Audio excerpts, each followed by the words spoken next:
All right, thank you very much, Ken Workington. Once again, welcome everybody to a Friday night of live harness action here at Meadowlands Racing and Entertainment. And what a special guest we have with us in the Sulky tonight. We all welcome Ashley Mailloux all the way from Buffalo, New York to help us out with our big weekend of racing here too. We're bringing in the big guns. We've got Gabe Pruitt upstairs, and we're so happy to have you with us. Thanks for coming out and lending a little hand. Thanks for inviting me. It's only my second time here, so I'm really happy to be back. What was the first time, Hambo Day? Hambletonian. All right, that's always a fun day to be here at the Big M here. Now, you're from Buffalo, so I know you're used to foul weather.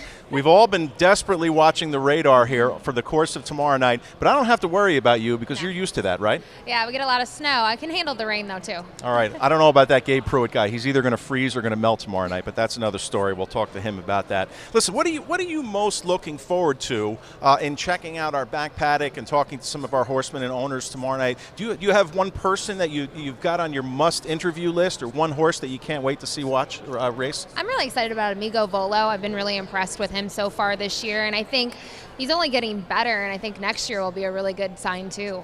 Okay, let's pad your resume, so to speak, and give you some bona fides or whatever. You are the regular commentary at Fort Erie Racetrack. You're on giving out picks and information and stuff like that each and every day. That is Thoroughbreds. You just wrapped up another season, a successful one, I hope. Yeah, it was very fun. It was only my second time doing it. I started just a year and a half ago, and that's kind of the track that started it all for me, so it was really special to be able to do it again. All right, we'll get to your harness thing in just a minute here, but not only do you work at Fort Erie, but you've got a day job too, right? Yeah, I got my master's in math, so I'm actually a statistician from 9 to 5, and in my free time, I'm always at the racetrack. You got the master's part out. I was going to say you graduated from Transylvania University. That's in Kentucky, so you got a lot of horse experience out there in the horse capital of the country. That's probably why I picked Transylvania, partially. I really love Lexington, Kentucky, and thought about going to the University of Kentucky for a bit, but Transylvania ended up being a better fit for my degree. So. Okay, there's a lot of people in this building, but not all of them hold a master's degree, so I'm just going to call you a smarty. Was that one of your goals throughout your education process? Not necessarily. I thought actually I was going to be a teacher after I finished my undergrad, and last minute I decided to apply for some master's programs and PhDs, and I juggled between 2 years of school or 5 years, and I decided 2 was much more doable. Did you need that for the day job? I did. I definitely needed it. All right, now sometimes in our business, you and I have been in it a while, we do get pigeonholed sometimes, you know, being a thoroughbred person or a harness person. You are not just a thoroughbred person, though. You've had plenty of harness experience as well. Give us an idea of some of the things you've done. This year was kind of the big start for doing stuff on radio in general with Post Time with Mike and Mike, but I've also just been a fan of harness racing. I've been to about 10 to 15 tracks throughout North America, and that's kind of like what my aunt got me into, and she grew up in it, so you know, there are some family ties to harness racing. Yeah, that's the family connection as well. Your aunt actually worked for the Regals, Gene and Alan? Yeah, she worked for Alan and Jean Regal. Her biggest career highlight, I would say, was in '97. Her 2-year-old filly, Take Flight, won the Breeders' Crown Pace. So. Now, you and I are big on social media, so I saw you put out a wonderful tweet yesterday. Somebody gave you a box of old photos and memorabilia. Give us an idea of what was in there. Yeah, actually, the Regals sent it to me. My aunt just passed away just over a month ago, and it was all of her memorabilia. So there's actually some photos from the Meadowlands here. One had John Campbell in it, which was really cool to see. And then just things from the Red Mile. She had a lot of her coolers from different Ohio sire stakes, and it was just nice to have all of her memorabilia. Now, your family took you to the track as early as when you were a toddler, so you are a racetrack gal right from the very, very beginning. How did that happen? You know, my mom worked a lot on the weekends. She was a nurse, so my dad always kind of liked the thoroughbreds and harness, but Fort Erie was just a hop across the border, so we would go there on Saturdays and Sundays, and as soon as I got older, I started kind of begging to go to the racetrack, and now look at me. I was going to say, now a lot of people have bucket lists. Those of us who are racetrack people, we actually, you know, check off the list of how many tracks you've been to. I know Dave Little and I trade that information every now and then, but for you, it's more than 40. Yeah, we're approaching, I think, 50 now. This year I got to hit a few new ones. Meadowlands is one of them. Laurel is another, as well as Pimlico. So it's kind of my thing. Some people want to do like baseball parks, right? They want to hit all the stadiums and different things. I'm a racetrack. I want to hit as many as I can. All right, now everybody has their favorites, so go ahead, spill the dirt. Where are the places that you most like to go? I like Saratoga. I like the atmosphere. I like that you can kind of bring in your cooler and your chairs and kind of make a camp out of it.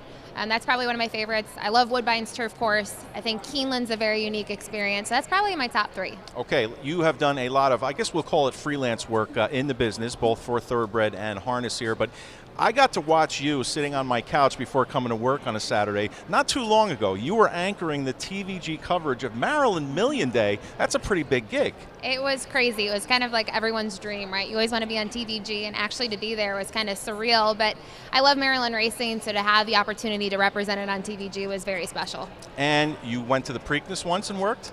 Yes, just this year. It was kind of my second freelance gig for the Stronach Group. They asked me if I wanted to do the Preakness, and my jaw dropped, and I said, of course, I would love to. So on the day before is Black Eyed Susan Day, and I got to do a handicapping panel with some of my idols, if I can say that. And then the next day was Preakness. Now, Dave Little and I, a couple of weeks ago, we were sitting here on this very set trying to dope out the Breeders' Cup Classic. We didn't even come close, but you were there live and working. Yes, I got to do radio. It was on Sirius for HRRN. They're based out of Lexington, Kentucky. And I was there for just 3 days, but the 2 days of racing, it was quite incredible. And Santa Anita is another track. If you haven't been there and you do like the thoroughbreds, it doesn't get any better than that. Okay, now after that, I'm going to ask you this question. I told it to you in advance, so you had plenty of time to think about it here.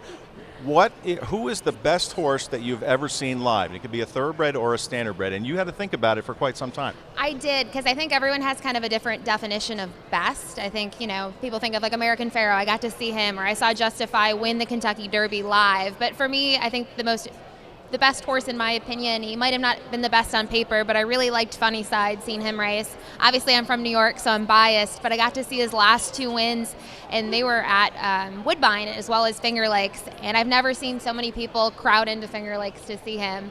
And when he won, it was impressive. One of the things that we love about you is that you love to bet. Now, we don't have time to squeeze you into our little Around the Horn segment tonight, but we will tomorrow, by the way. So do you have a best bet or a nice price play for us tonight? My best bet was in the 10th. I really like the 7, Oceania. I think she's going to be tough to beat. But if I was going for a price play, I think it's in the 7th race today is the 5, NASCAR Sealster. It was 8-1 morning line. I'm not sure we'll get that exactly, but that would probably kind of be my price play, maybe in the exotics. Did I make a bad morning line? Was it too high?